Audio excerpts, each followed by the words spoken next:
வணக்கம். நீங்கள் நலமா என்று நான் குடும்ப பெண்களிடம் கேட்டறிந்தேன். அவர்கள் சொன்னார்கள், மதுக்கடையில் என் கணவன் தினமும் குடித்துவிட்டு அவனுக்கு கிடைக்கும் கூலிகளை தொலைத்துவிட்டு வருகிறான். டாஸ்மாக் நிறுவனமும் அரசும் நலமாக உள்ளது என்று. நீங்கள் நலமா என மாணவர்களிடம் கேட்டறிந்தேன். திருட்டுத்தனமாக போதை மாத்திரைகளும் கஞ்சாவும் கிடைக்கின்றது. அதற்கு அடிமையாகி பொதுத் தேர்வு நான் எழுதவில்லை. கஞ்சா கும்பலும் போதை மாத்திரை கும்பலும் நலமாக உள்ளது என்றனர். பத்திரிகை நண்பர்களிடம் நான் கேட்டறிந்தேன், நீங்கள் நலமா என்று.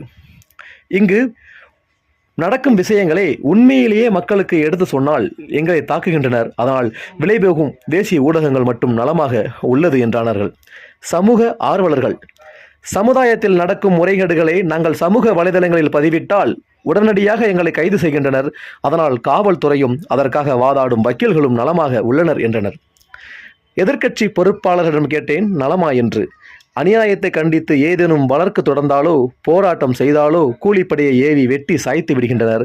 அதனால் கூலிக்கு மாரடிக்கும் கொலையாளிகள் நலமாக உள்ளனர் என்றனர். விவசாயிகளிடம் கேட்டறிந்தேன், நீங்கள் நலமா என்று. நாங்கள் விளைவிக்கும் பொருளுக்கு எங்களை விட இடைத்தரகர்கள் அதிகமாக விளை வைத்து லாபம் ஈட்டுகின்றனர். உணவு சேமிப்பு கிடங்குகள் முறையான கட்டிடம் இல்லாமல் மழையால் அழிந்து போகின்றன. நாங்கள் அழிந்தால் பரவாயில்லை, ஆனால் சினிமாக்காரர்கள் கஷ்டப்படக்கூடாது என்று அவர்களுக்காக நீங்கள் நிதி ஒதுக்கியது சினிமாவிற்கு நலம் என்று கூறினார்கள். திரைப்பட இயக்குநரிடம் கேட்டறிந்தேன், நாட்டுப்பற்று பற்றியோ தியாகத்தை பற்றியோ நாட்டின் பெரும்பான்மைய மக்களிடம் இந்து மக்களை பற்றியோ நாங்கள் திரைப்படம் எடுத்தால் உடனே முடக்கி விடுவார்கள். அதனால் புரட்சி இயக்குநர்கள் என்ற பெயரில் சாதி கலவரத்தை தூண்டும் இயக்குநர்கள் தான் நலமாக உள்ளனர் என்றனர். கடைசியாக என் தமிழ் மாநிலத்திடம் கேட்டறிந்தேன், தமிழ் மாநிலமே நீ நலமா என்று. அப்போ தமிழ் தாய் வாழ்த்து சரியாக படிக்க தெரியவில்லை. ஒரு காலத்தில் கோவில்களால் நிரம்பி வழிந்த நான் இன்று சமாதிகளை தாங்கி சிரமப்படுகின்றேன்.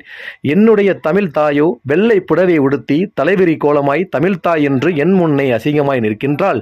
என்ன செய்வது? நான் நலம் இல்லை என்று சொன்னால் என் பெயரை திராவிட நாடு என்று மாற்றி விடுவீர்கள். அதற்காகவே பொய் சொல்கின்றேன், நான் நலம்தான்.